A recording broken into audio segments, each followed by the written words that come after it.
Halo teman-teman semua, perkenalkan saya Arifah Muti dengan NIM 2312030011. Saya dari jurusan Manajemen Dakwah A, Fakultas Dakwah dan Ilmu Komunikasi, Universitas Islam Negeri Imam Bonjol Padang.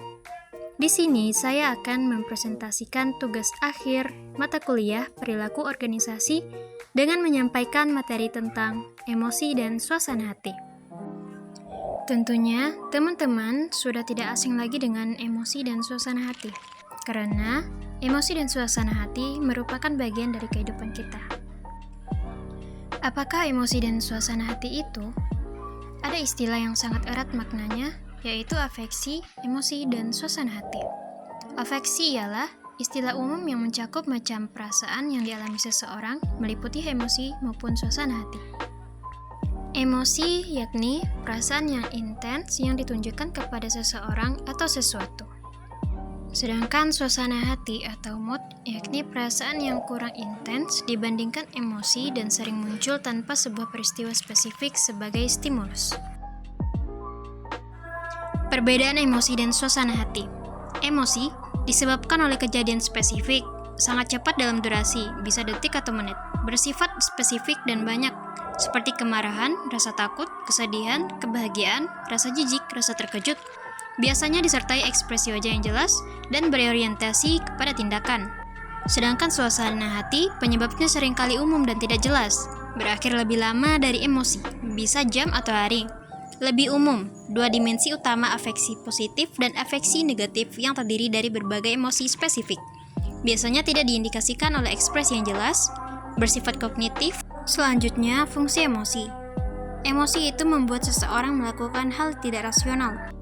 Dalam dunia pekerjaan, menampilkan emosi seperti kesedihan sampai menangis sangat berbahaya bagi karir. Emosi itu menyebabkan orang tersebut terlihat lemah, rapuh, dan tidak rasional. Riset menunjukkan emosi penting untuk penalaran rasional. Emosi memberikan informasi penting mengenai bagaimana memahami dunia sekitar. Sebuah studi mengindikasi bahwa individu dalam suasana hati negatif lebih baik dalam mengenali kebenaran informasi akurat dibandingkan orang dalam suasana hati bahagia. Untuk pengambilan keputusan agar tak terbawa oleh emosi adalah dengan mempergunakan pikiran dan perasaan dalam keputusan. Emosi menyebabkan kita bersikap etis. Pengambilan keputusan etis didasarkan pada proses kognitif urutan yang lebih tinggi. Kesimpulannya, orang yang berperilaku etis membuat keputusan berdasarkan emosi. Bagaimana kerja emosional itu? Kerja emosional merujuk pada upaya individu untuk mengelola emosi dan ekspresi mereka agar sesuai dengan tuntutan peran tertentu, khususnya dalam konteks pekerjaan atau interaksi sosial. Dalam konsep ini, ada dua jenis strategi kerja emosional yang utama. Pertama, surface acting, atau acting permukaan. Ini adalah tindakan menampilkan ekspresi emosi yang diinginkan tanpa benar-benar merasakan emosi tersebut. Kedua, deep acting, atau acting mendalam. Dalam deep acting, seseorang berusaha untuk mengubah perasaan internalnya agar sesuai dengan emosi yang diharapkan. Bagaimana aplikasi-aplikasi PO terhadap emosi dan suasana hati? Yaitu dengan cara yang pertama, seleksi karyawan.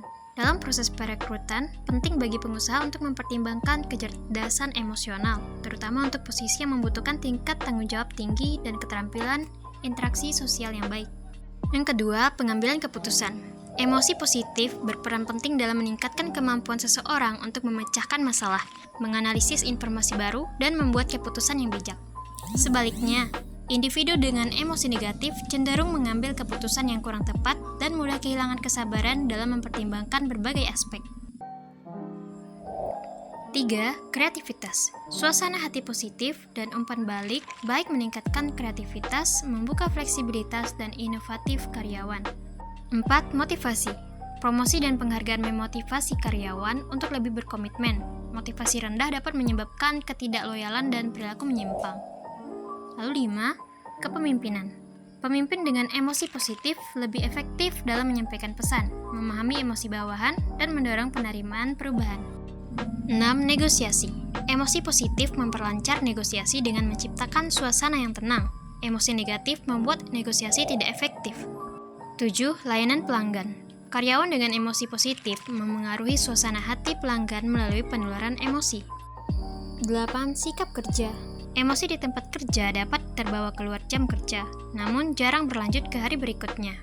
9. Perilaku menyimpang di tempat kerja. Emosi negatif memicu perilaku menyimpang, seperti iri hati, dengki, dan tindakan yang merugikan organisasi. 10. Bagaimana manajer dapat mempengaruhi suasana hati? Manajer dapat meningkatkan suasana hati dengan penghargaan humor dan energi positif yang memperkuat kerja sama tim.